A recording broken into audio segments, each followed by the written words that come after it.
இல்ல அன்ரிசர்வ்ட் இப்படி ஏறி இருந்தா பாருங்க மக்களே, இப்படி இங்க டம்ப் பண்ணிருக்காங்க. ரிசர்வ் பண்ண பாதி பேரால ஏற முடியல. ரிசர்வ் பண்ண பாதி பேர் இங்க பாருங்க இப்ப தொங்கிட்டு இருக்காங்க. ரயில்வே நிர்வாகம் உண்மையில என்ன பண்ண தெரியல. ரிசர்வேஷன் கோச்ல நீங்க பிரீமியம் தட்கல் அந்த தட்கல் சொல்லி எல்லா காசுமே நீங்க வாங்குறீங்க. மக்களே இங்க பாருங்க, நார்மல் ரிசர்வ் பண்றதுல தட்கல் காசு நீங்க வாங்குறீங்க, பிரீமியம் தட்கல் ஃபேர் வாங்குறீங்க. பட் ஆனா இப்படி தொங்கி ரிசர்வ் பண்ணிட்டு போனவங்க இப்படி தொங்கிட்டு போற நிலைமை இருக்குது. கோச் பாத்தீங்கன்னா S9 ரிசர்வ் பண்ணிட்டு போற கோச்ல இந்த மாதிரி ஒரு கண்டிஷன் தான் இருக்குது. மக்களே பாருங்க, ரயில்வே இதுக்கு நிரந்தர நிர்வாகம், காவல்துறையினர் இதுல கரெக்டா இருக்கணும். அன்ரிசர்வ் இருக்கிற எல்லாரையுமே செங்கல்பட்டு போறதுக்குள்ள இதை நீங்க டவுன் பண்ணணும்.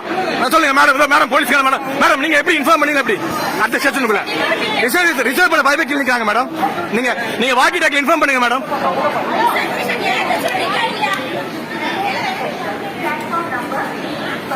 ட்ரெயின் மறுபடியும் நிப்பாட்டிருக்காங்க. ட்ரெயின் மறுபடியும் நிப்பாட்டிருக்காங்க.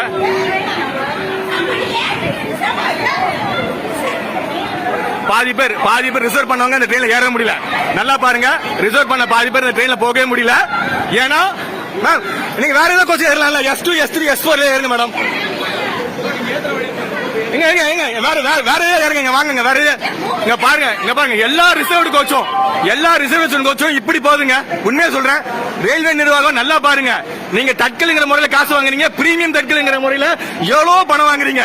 இப்படி ரிசர்வ் கோச்ல இப்படி அன்ரிசர்வ் இப்படி ஏறி போனா ரிசர்வேஷன் பாருங்க, ரிசர்வ் பண்ணவங்க பாதி பேர் இந்த குழந்தையோட வந்திருக்காங்க, போக முடியாம நிக்கிறாங்க.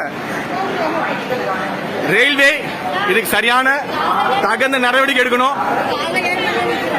காலை 7 மணிக்கு சரியான ட்ரெயின் இல்ல மக்களே. இதுதான் இங்க பாருங்க, ரிசர்வேஷன் கோச் எப்படி போகுது பாருங்க. இது தட்கல் கிடையாது.